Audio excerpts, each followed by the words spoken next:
Hello and welcome to Reimagining Love. I'm Dr. Alexandra Solomon.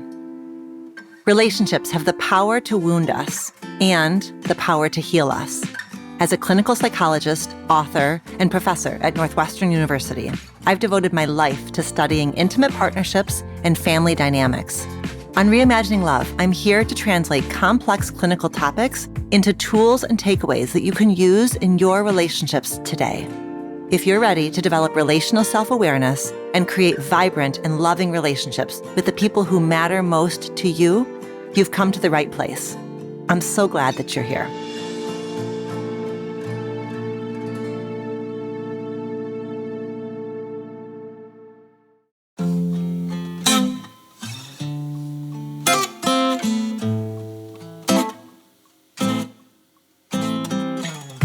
Thank you for joining me here for another solo episode of Reimagining Love. You know, I talk a lot about infidelity in my work, and I do that for a few reasons. Cheating is common. The topic of infidelity is scary, so I feel like we need to turn toward it thoughtfully and bravely. And because there are things that we can learn that can help prevent infidelity from happening in our relationships. And when infidelity happens, the people who are involved need and deserve care to support them in their growth and their healing. There are three sort of roles in an affair. There's the person who's being cheated on, there's the person who's cheating, and there's the affair partner. And today, I want us to dive into the psychology of being the affair partner. And here's what I want to say right up top. If you, dear listener, are in the throes of infidelity, you've been cheated on, or you're trying to decide whether to stay or go after infidelity, or your relationship recently ended because of your partner's infidelity, or your partner just broke up with you and is now building a relationship with their affair partner, if you are in any of those categories, you are 100% free to press stop and not listen to this episode. I will catch up with you next week. And that's because, although I'm certainly going to be challenging the affair partner to excavate what is happening inside of them that created the conditions for them to participate in an affair, I am also going to be holding on to the affair partner's deep, deep humanity. The wounds that may have fueled this choice, the hidden benefits of being an affair partner, and the healing that likely needs to happen within themselves. And right now, you may be wrestling with your own feelings of shame and grief and confusion and sadness and rage. It is so much to process. At some point in your journey, it might be really helpful for you to step into the shoes of the affair partner. It might help you look at what happened in a new way. It might expand your perspective in a way that helps you take the infidelity just even a little bit less personally by looking at all the factors that are beyond your control. However, that point might not be today. Today, it might be just exactly enough for you to validate your own pain, for you to find your own center, for you to make choices for yourself, to figure out your next steps in your relationship, et cetera, et cetera, et cetera. This episode is going to be here for you if and when that might be helpful. And there is no need to push yourself. I also want to say, if you are a listener who has zero connection whatsoever to infidelity, I still want you to listen because number one, you're going to learn a little something about human nature by peering with me into an experience that is different than an experience that you've had in your own life. And number two, the chances are unfortunately pretty good that at some point in your life, you're going to be dealing with some facet of infidelity, a friend's infidelity, a coworker's, a family member's. And this episode is going to prepare you to keep a widened perspective that holds both personal accountability and compassion for humans and for how our struggles and our limitations end up showing up in our behavior and our choices. Okay, so now I'm turning my attention to the affair partner. And for the rest of this episode, I'm going to be speaking with you, you who has been an affair partner. And I want to set us up for success in this episode. So I'm going to give a few important notes and caveats before we begin. Okay, number one, I mentioned the 3 roles in an affair at the very top of this episode. There's the person who's being cheated on, there's the person who's cheating, and then there's the affair partner. And there are going to be times in this episode where I need to talk about the person that you're having the affair with, or the person that you had the affair with. I'm going to refer to that person as the betraying partner. There's going to be times when we need to talk about the person who's being cheated on, and I'm going to refer to that person as the betrayed partner. And I'm going to talk about you as the affair partner. And obviously, all of you are more than just that narrow role. But for ease and clarity and simplicity of language, those are the terms that I'm going to use. Okay, number 2, these roles might not be clearly definable or perfectly definable. Certainly there are times when both partners within an affair are also in other relationships or other marriages. So in that way, both people are cheating on someone. Both people are acting as the betraying partner and as the affair partner. But in this episode, I'm going to be at times talking about you, the affair partner, as if you are single. You are sort of the third corner of this triangle, and you are having an affair with someone who is married or someone who's involved in a primary relationship. But if you are someone who is both cheating on your own primary partner and also an affair partner vis-a-vis someone else's marriage or relationship, everything that I say is also relevant to you. So please keep listening. Number 3, another caveat that I want to make sure that I offer right up top is this entire conversation is about infidelity. It's about non-consensual, non-monogamy, right? There are lots of couples who create expansive sexual boundaries and relational boundaries within their relationships.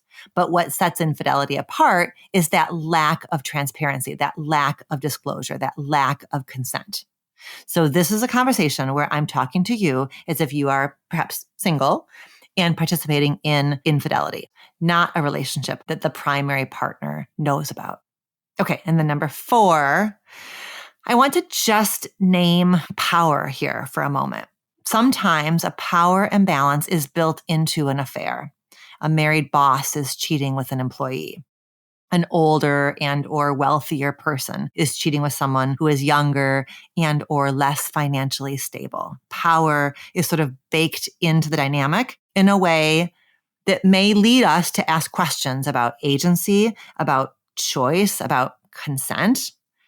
I believe that the person who holds more power, whether that is ascribed power or achieved power, that person holds more responsibility to make wise and fair and aligned choices. That person needs to look at what they are seeking in their relationship with you. What they perhaps envy about you and about your life, your youth, your mobility, whatever. Who they get to act as if they are when they are with you. And today, I am not talking to that person. I am talking to you. And based on the power imbalance, you might actually not have any ability to extricate yourself from this affair without fear of massive retribution. If that is the case, this is abusive, and I want you to be working closely with a therapist on safely and carefully planning your next moves. However, short of a scenario like that, I want to remind you of what the novelist Alice Walker said, which is, quote, "The most common way that people give up their power is by thinking they don't have any."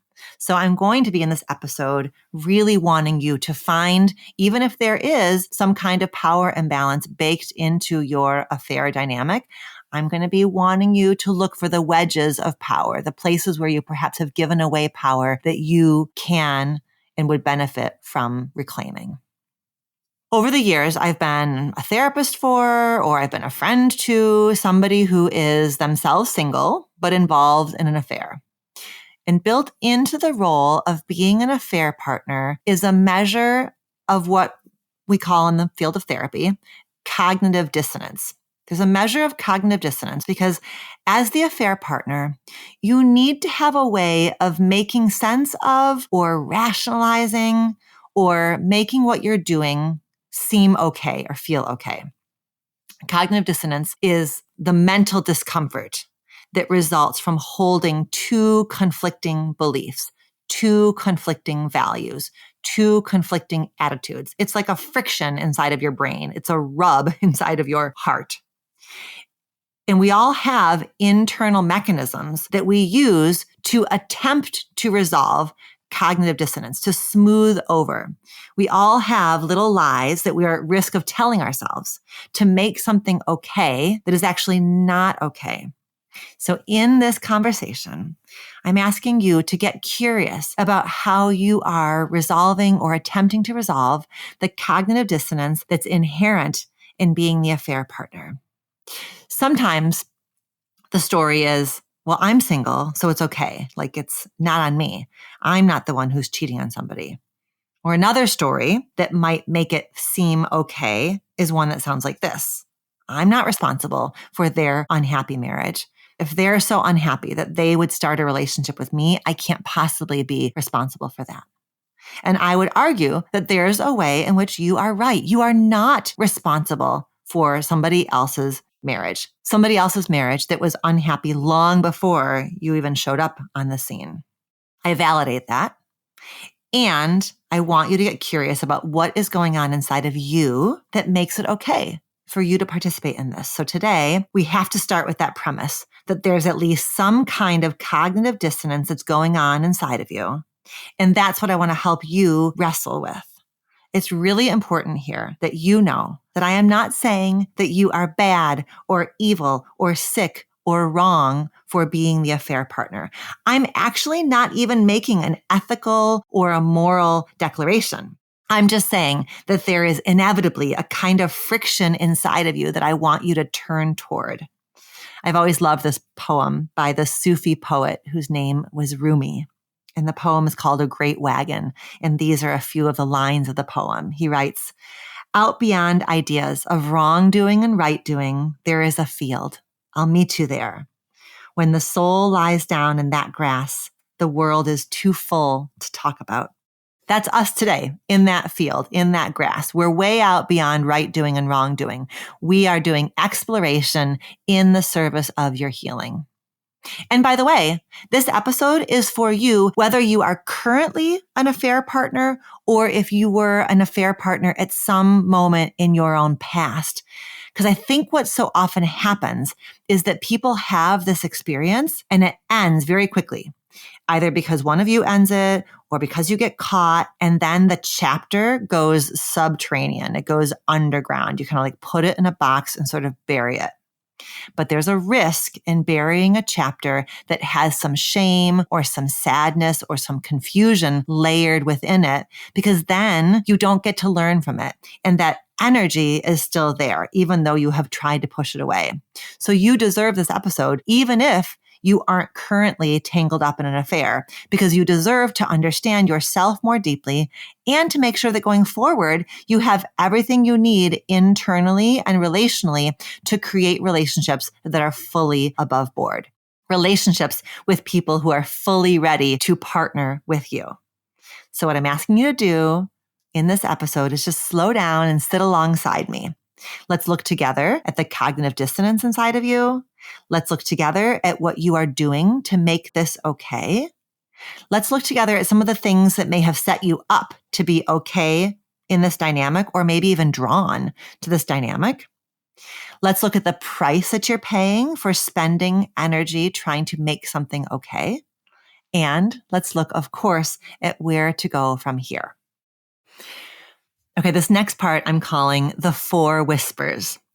I want to talk through 4 messages that you are potentially giving yourself about yourself when you are the affair partner. And I'm calling these the 4 whispers because I suspect that I'm telling you stuff that you already know, but stuff that maybe perhaps you are ignoring or overriding. What you might be saying out loud is, it's not a big deal, or I'm not doing anything wrong. But I suspect that one or more of these whispers is right there under the surface, almost like beckoning for your attention. So whisper number one is, I can focus on the narrow, not the wide. One of the things that you have to do to be an affair partner is keep your lens very tightly focused just on the two of you. Because if you widen the lens and you look at all of what the other person is putting in jeopardy by being with you, that would create the conditions for guilt, for shame, for overwhelm.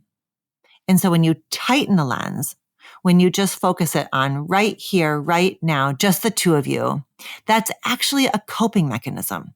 It's your attempt to protect yourself from those feelings of shame, of guilt, of overwhelm. But that coping mechanism poses a risk because it's cutting your own awareness short. You're trimming the edges and shrinking down your own awareness. You are subconsciously taking in less information. And we know any relationship is complicated. There's a lot going on in any given moment. And so having that big, wide, expansive awareness is essential. It's essential in a relationship to be able to make space for all the competing truths that are going on. That's a skill that you want and need to have. It's a skill that's essential for any kind of healthy, vibrant relationship. We need to be able to look holistically. We need to be able to take in the full picture and all of the context. So when you are an affair partner, and when you, as a way of coping with being an affair partner, when you narrow down your awareness and act like what you're participating in isn't problematic because you are attempting to quiet cognitive dissonance, that practice of narrowing your awareness shrinks you. It cuts you off from access to your own inner knowing. And that inner knowing, that wisdom is what can guide you to the next right thing. Okay. Whisper number two, I can reduce my own empathy. In order to participate in an affair, you also have to emotionally protect yourself. And to do so, you have to cut yourself off from any empathic narrative about the betrayed partner. I know it sounds strange to say, but when you're participating in an affair, you are not just in a relationship with the betraying partner, you are also in a relationship of sorts with the betrayed partner, even though that person doesn't know about you, and even though you may not have ever even met that person. So check in with yourself. What is the story that you tell yourself about the betrayed partner in an attempt for you to resolve your cognitive dissonance? Is your story that the betrayed partner is checked out? Is your story that the betrayed partner is neglectful? Is your story that the betrayed partner is mean, that they're a sucker? I want you just to kind of investigate the story that you have about this person that you may not have ever even met. I suspect that you have some method by which you shrink down the betrayed partner's full humanity. And you do that in order to attempt to make sense of this dynamic that you've gotten yourself into.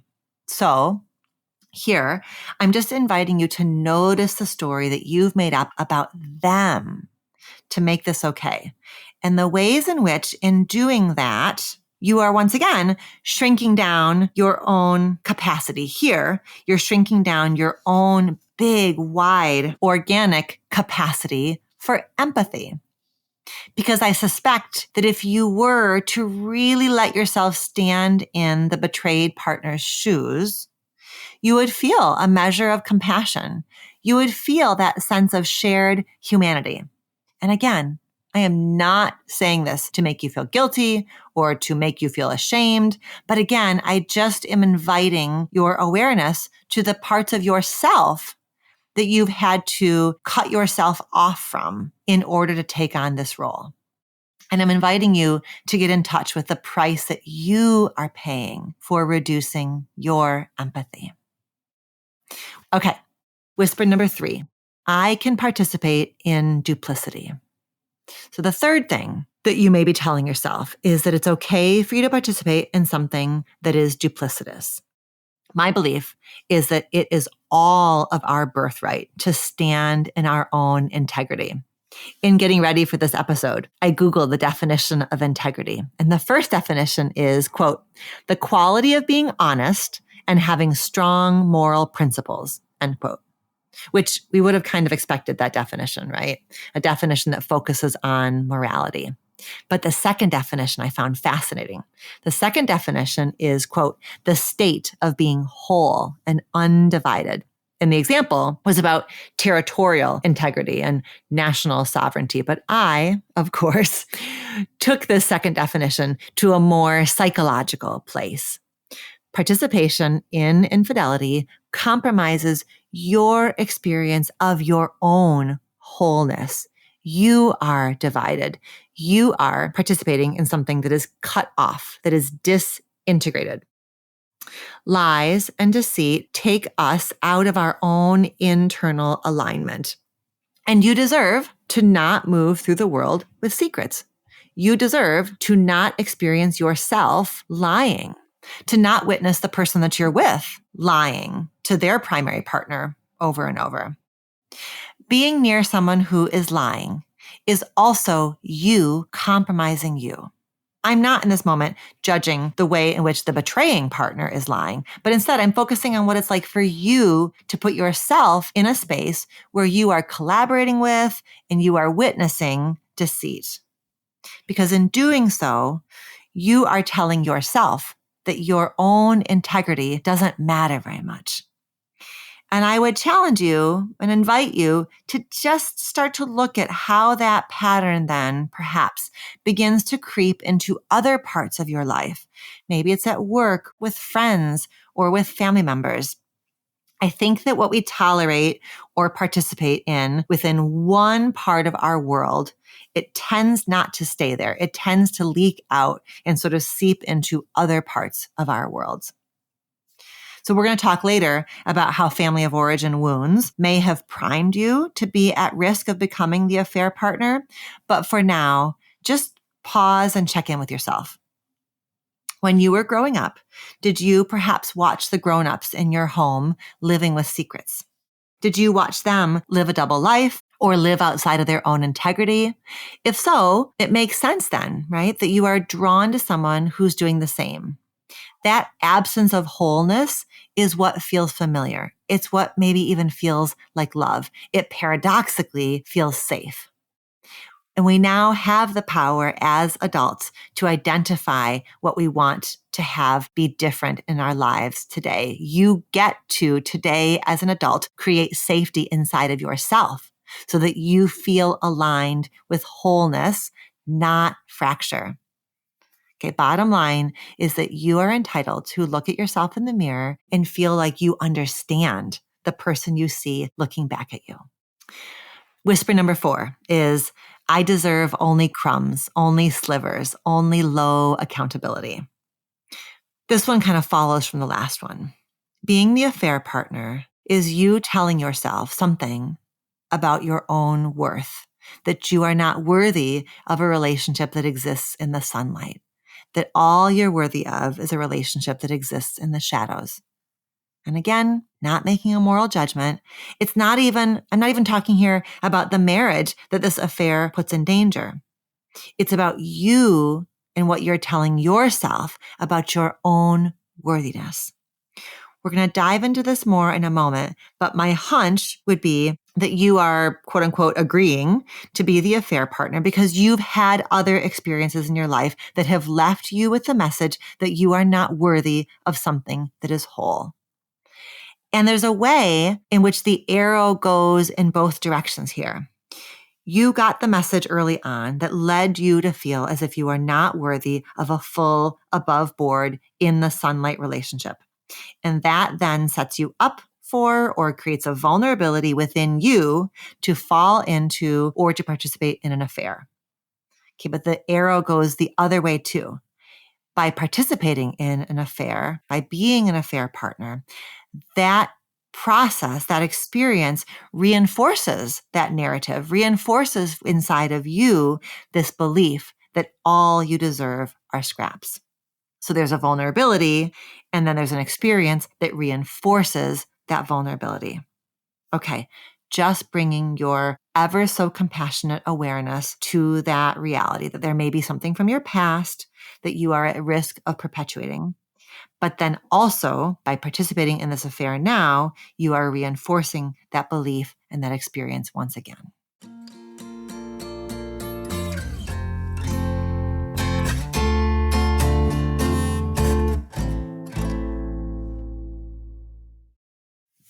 All right, so we've looked at the 4 messages, the 4 whispers that being an affair partner creates and reinforces. That was number 1, I can focus on the narrow and not the wide. Number 2, I can reduce my own empathy. Number 3, I can participate in duplicity. And number 4, I deserve only a sliver or a crumb or a low accountability situation. So now I want to talk about the energy, the draw, the pull. I want to invite you to look at what drew you toward this kind of relationship in the first place. What brought you to this moment? What perhaps works or fits for you about this? And I'll say that over the years, when I work with clients or I've known people who are the affair partner, this role tends to feel somewhat befuddling or confusing to them. It's like, how did I get here? They somewhat feel like a stranger to themselves. That's why in this part of the conversation, I want to offer you some avenues that are designed to help you make more sense to you. Insight can help us create behavior change. So I've identified 3 different ways in which this role of the affair partner might perhaps be compelling for you. And as you listen, I want you to see which parts from any or all of these land for you.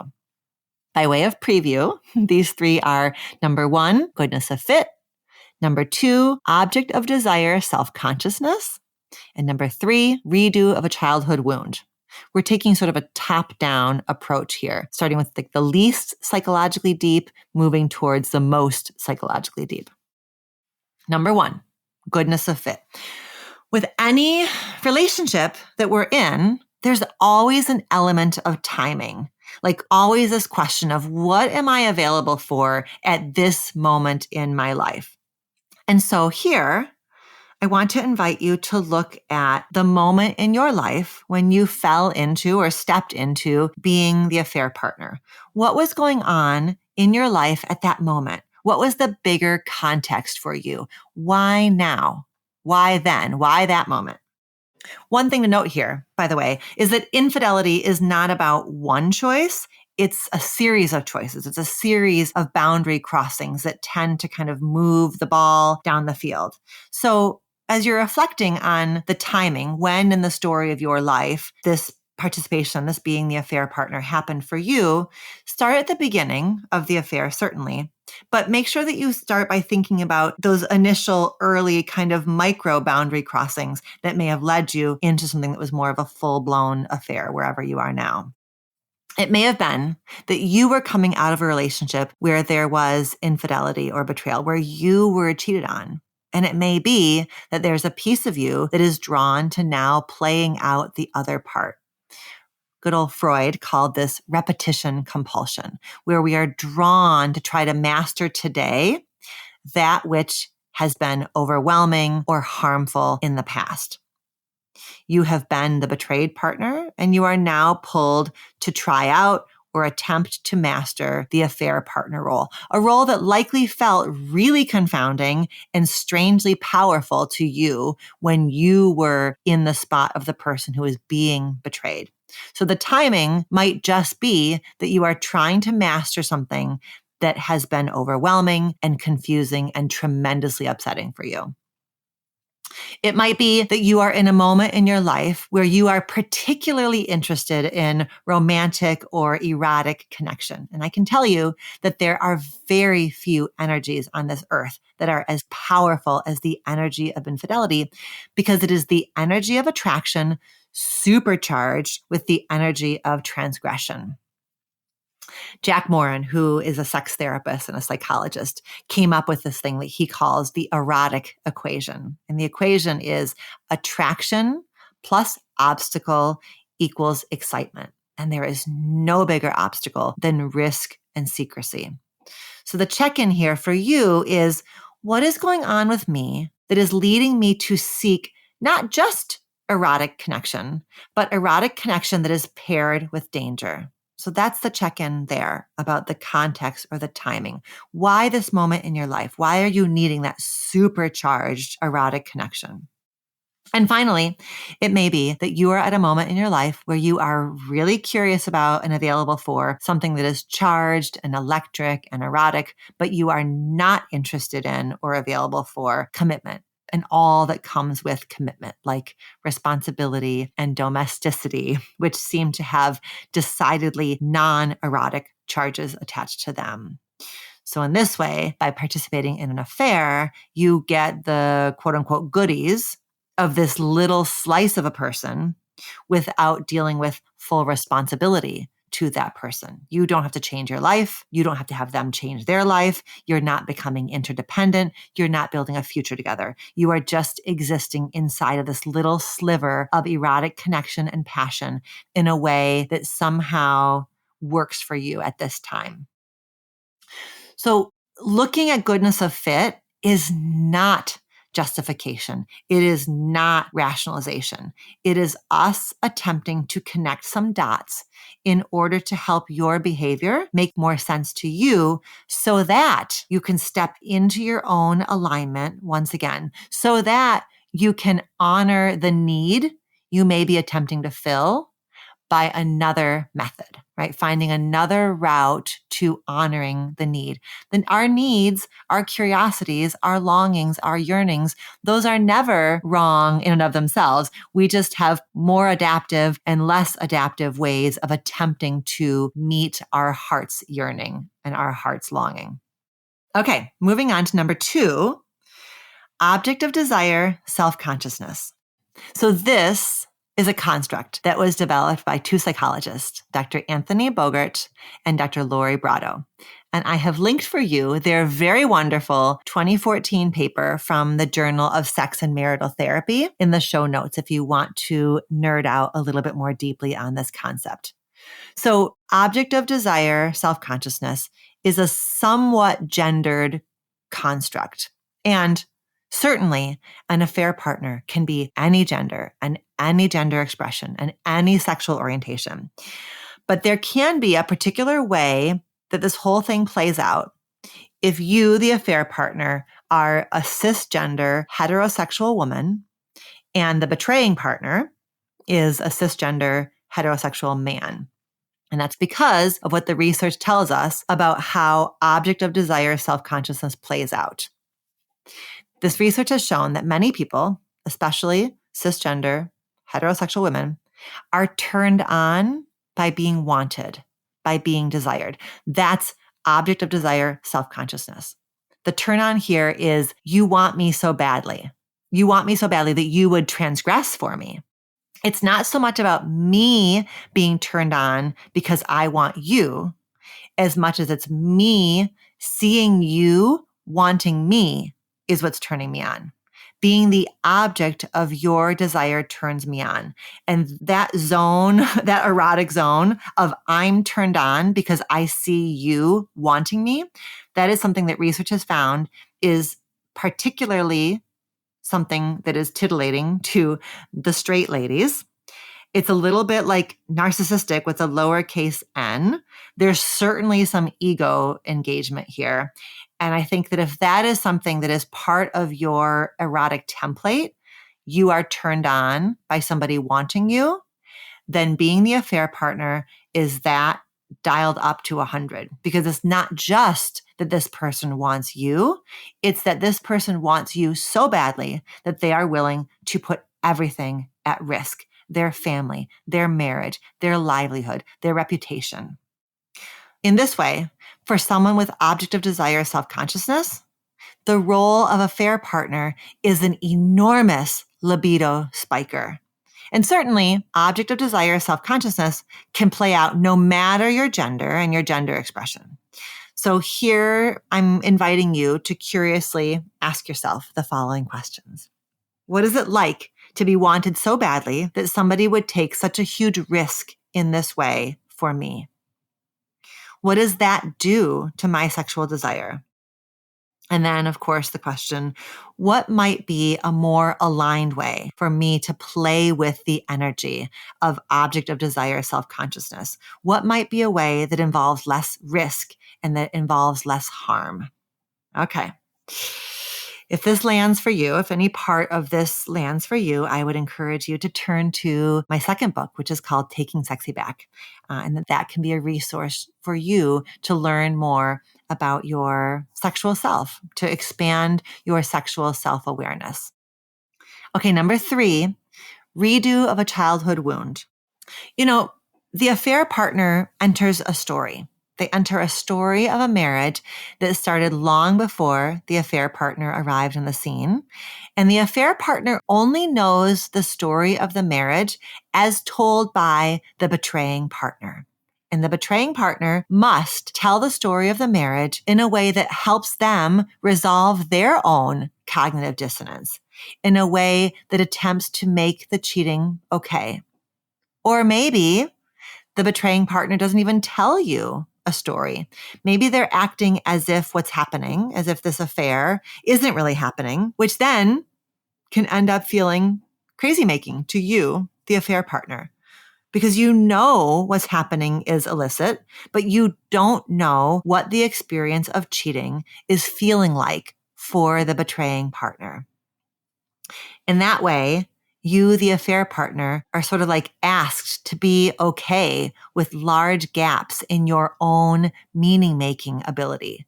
Your ability to make meaning of this affair is limited because you either don't have a story from the betraying partner, or the story that the betraying partner is telling you is skewed as a way of helping them attempt to resolve their own cognitive dissonance, their own guilt, their own shame.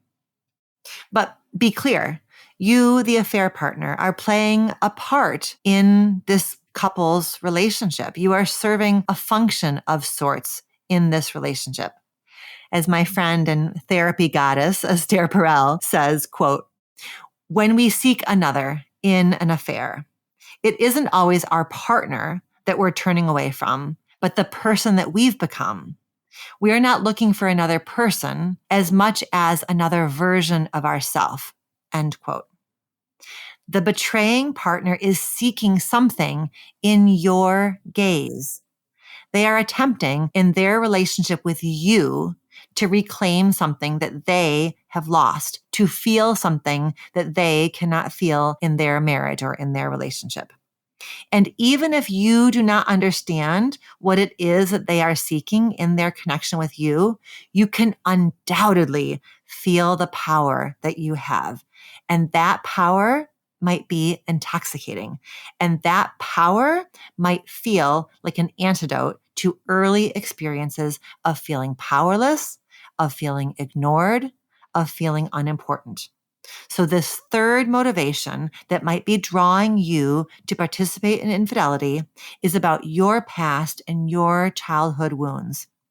It's a place that we often return to in these conversations, isn't it? About family of origin, about your original love classroom, where you learned who you were and what relationships should be like. And when we think about the elements of childhood that you might be bringing into adulthood, we're always thinking about the observations that you made and the experiences that you had that you are bringing with you into the present moment. So what did you see in your family of origin around infidelity? Were you aware of a parent's infidelity? Were you, in fact, perhaps so aware that you were the one that held the secret for one of your parents? For you, it might be, I watched them cheat. I grew up with a front row seat to this scenario. I watched this triangle when I was little and I didn't get it.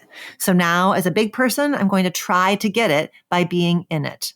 It's that little you attempting to understand something.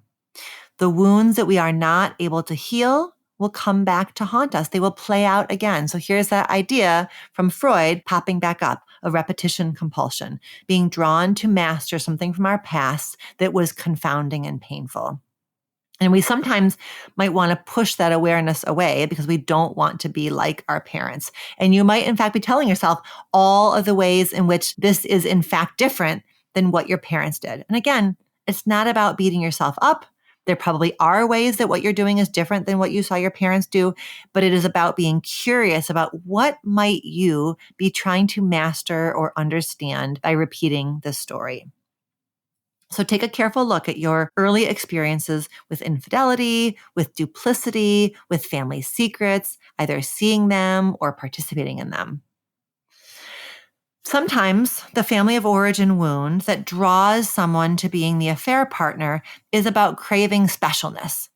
If you always felt like you came second fiddle to an older sibling, to a parent's career, to a parent's addiction, then being the affair partner feels familiar. And when that wound has not been healed, familiarity ends up being equated with safety. When you are the affair partner, you are not the primary one. You are not the chosen one. You have to be okay accepting scraps. So this dynamic might feel familiar to you. Even though it's painful, it's paradoxically comfortable to be the second choice or to be just off to the side. Oof. I'm so aware of how much I'm giving you in this episode. I'm hoping that you are breathing. I'm hoping that you're sipping some water or some tea, that you're moving your body as you listen. This is not easy. Yeah, and we're just going through it. So, okay, deep breath. Let's keep going. So we just talked about maybe you were the one who felt ignored and second fiddle, and so being off to the side in this affair kind of fits and suits you. Let's flip it. Maybe you were the special one. Maybe you were the chosen one. Maybe you were the golden child in your family of origin. And by the way, being the golden child is not all that it's cracked up to be. It is a ton of pressure. And sometimes being the golden child or being special means that you are put smack dab in the middle of your parents' stuff, in the middle of their drama, in the middle of their secrets. And you are stuck carrying things that you should not have to carry. And so in that way, being the affair partner again feels familiar. I am being drawn into someone else's drama. I am being chosen to be in this strange and special place. And then finally, alongside the thrill of infidelity, there is the chaos and the danger of infidelity, because all it takes is one text or one phone call or one slip up for the entire thing to fall apart. Instability is built into the nature of infidelity. And for those of us who grew up in a home where there was a lot of unpredictability, this is what feels familiar and therefore paradoxically safe to our nervous system. So that's another way that a family of origin wound might be playing out here. If any of these ring true, your growing edge is around learning how to work with your nervous system so that you can build a capacity for emotional safety, build a capacity for consistency. And then it is consistency and wholeness that become your new normal. All right, so we've talked about the stories that are hanging out at the edges of your awareness. We've talked about how you can get a deeper understanding of what perhaps primed you to be drawn to this role. And so now I want to talk about what you can do. Where do you go from here?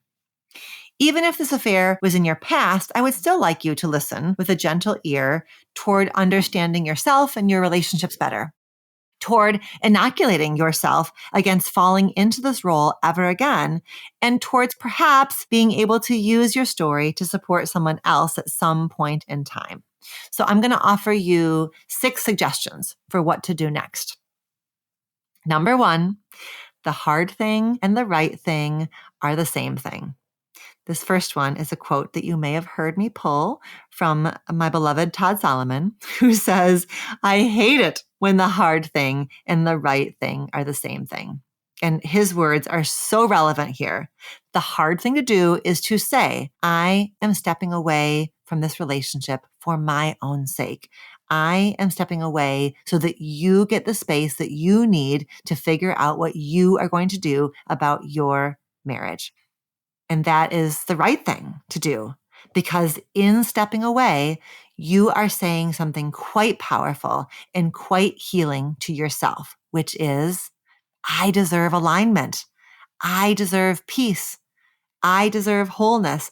I deserve to be in the sunlight and not the shadows. So be clear, you're not stepping away because you are secretly hoping it will work like an ultimatum and it will force them to leave their partner for you.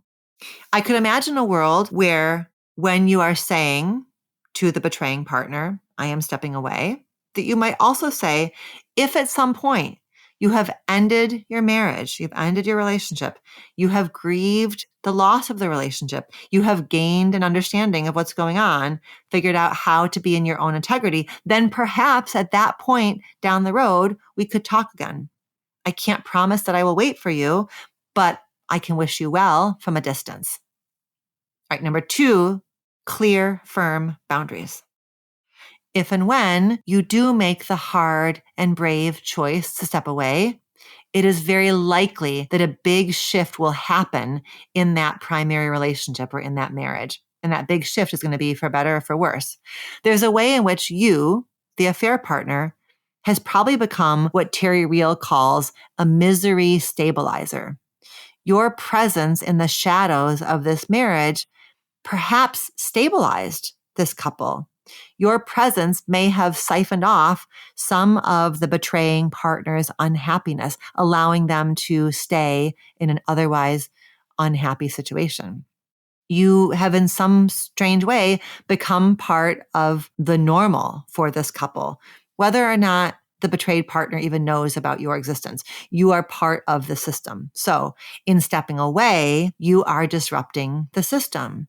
You are disrupting the homeostasis of that marriage. And so it may very well be the case that when you end the affair, the betraying partner comes to you and says, okay, I really am done now. I really am filing for divorce now.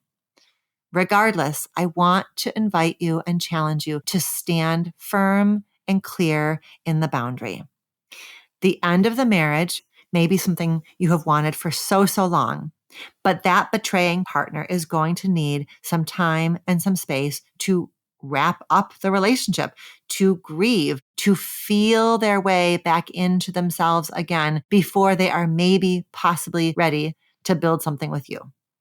I will tell you, the transition from an affair to an above board relationship is a very, very difficult, very high wire act indeed. It can be done. I've seen it done, but it is very difficult. And so by you holding on to a really clear boundary, by you saying, I do not want to hear from you anytime soon until you are fully out of the other relationship, until you have fully done some deep healing work, until I have done my healing work. I do not want to hear from you. If you can do that, that boundary really is the only vehicle that holds any possibility of a future relationship for the two of you. Your willingness to hold a boundary sets the conditions around you and within you for healing and for potentially something growing down the road. Ending the relationship, enacting a clear boundary, these are not easy things to do. And when I work with infidelity, I oftentimes pull from an addictions lens. And that's because the energy and excitement of secrecy is an incredibly neurologically compelling brew of chemicals inside of your brain, inside of your body. And so you are now removing yourself from that addictive blend of chemicals and excitement and thrill and chaos. And so now you have to have a daily practice of holding boundaries. So what if the betraying partner calls you 3 months from now and is having a hard time in the divorce and they're saying, you're the only person who really understands me? This may very well feel true to them, but I want you to remember that you do not have a role in this person's healing journey, and they're going to need to resource themselves somewhere else, somewhere besides you. You can't be that gentle place to land. Your work is to do the next right thing and the next right thing and then the next right thing. You are accumulating minutes and hours and days where you are practicing sobriety from the affair dynamics. Number 3, write yourself a letter. As you step away from the relationship, I encourage you to write yourself a letter, like literally a letter that starts, "Dear self." And I want you to write about your understanding of what happened in your life story that set you up to become an affair partner.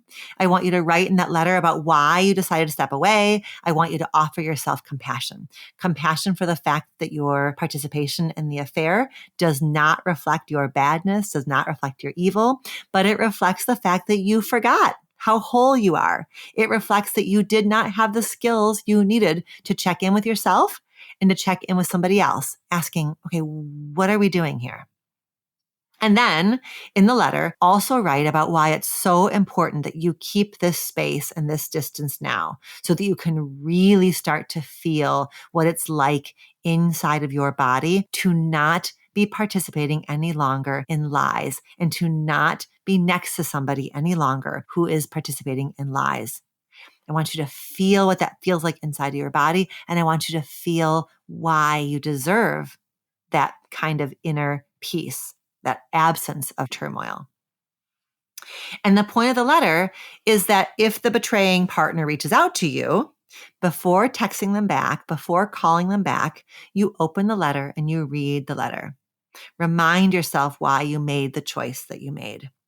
And if you are having the urge to reach out to the betraying partner, I want you to read the letter to remind yourself of why you're going to go and do something else, anything else besides reaching out to them. Number 4, grieve. I've been really intentional about how I'm talking to you in this episode because I'm working to model the kind of self-compassion that I want you to be practicing for yourself. Because self-compassion is the antidote to shame, and self-compassion is the antidote to defiance. Self-compassion opens us up to grief because we cannot grieve from a place of shame and we cannot grieve from a place of defiance or minimization. The only place from which we can grieve is from a place of reckoning with our own humanity and our own vulnerability. And grieving is really important, and there is plenty of grief to go around. There's grief for the ways in which you lost yourself. There's grief for the ways in which you participated in something that likely did a lot of harm. There's grief about the fact that you didn't know better. And from that grief, you then get to figure out where you go from here. Grief has this way of being incredibly clarifying, sort of clearing your vision, clearing your path forward. Number 5, get support. Although infidelity is incredibly common, it's also incredibly hidden. We just don't have a lot of publicly shared stories about infidelity or about recovering from infidelity. And we certainly don't have a lot of stories about the kind of reckoning that the affair partner goes through and how they rebuild. I don't necessarily think that you need to go and find a community of other people who've been an affair partner, but I do want to make sure that you have even just 1 or 2 people who can bear witness to your story, who can see your full humanity. And that might be a therapist. It might be a trusted friend. I just don't want you to carry this alone because when we feel our only choice is to carry things alone, that's when shame tends to get carried along with us. I will mention a Facebook group that is called the Esther Perel Discussion Group, and it's facilitated by a friend of mine, Leah Marshall. And she does a really beautiful job of curating a space where there's a lot of sharing of all kinds of experiences that are tied to infidelity and recovery and healing and growth. And that may be a place that you could turn for some support and validation and witnessing of your experience. Number 6, fill the void. You may have heard me reference this Aristotle quote before. Nature abhors a vacuum. Ending and stepping away from an affair leaves a void. It leaves a vacuum. There's a space inside of you, not just in the form of time, like the hours and the days that you used to spend with this person, but also an emotional void from the function this relationship served for you that's now gone. Because the nature of an affair is that there is thrill and there's secrecy, I wonder if you might explore A, how to fill the void, and B, how to fill the void with something that has a similar kind of energy of novelty, of risk, of thrill, of embodiment, but without the harm and the risk involved. What would that look like for you? Maybe this could be you playing a sport or dancing or some kind of creative endeavor.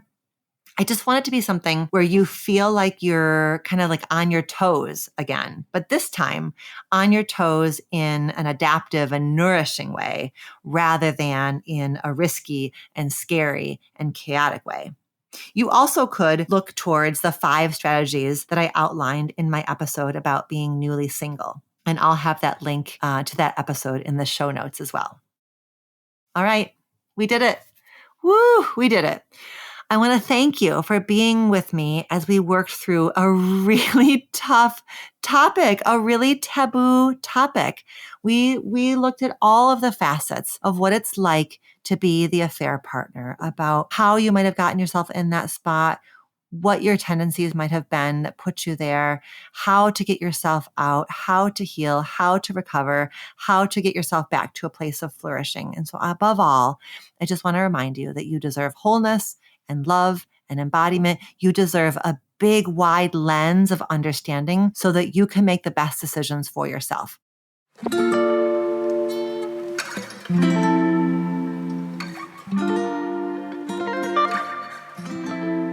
As always, you can send me your reflections, your questions, whatever came up for you, using the listener question form in the show notes, or by sending me an email at info@dralexandrasolomon.com. I can't wait to hear from you. And until next time, be well.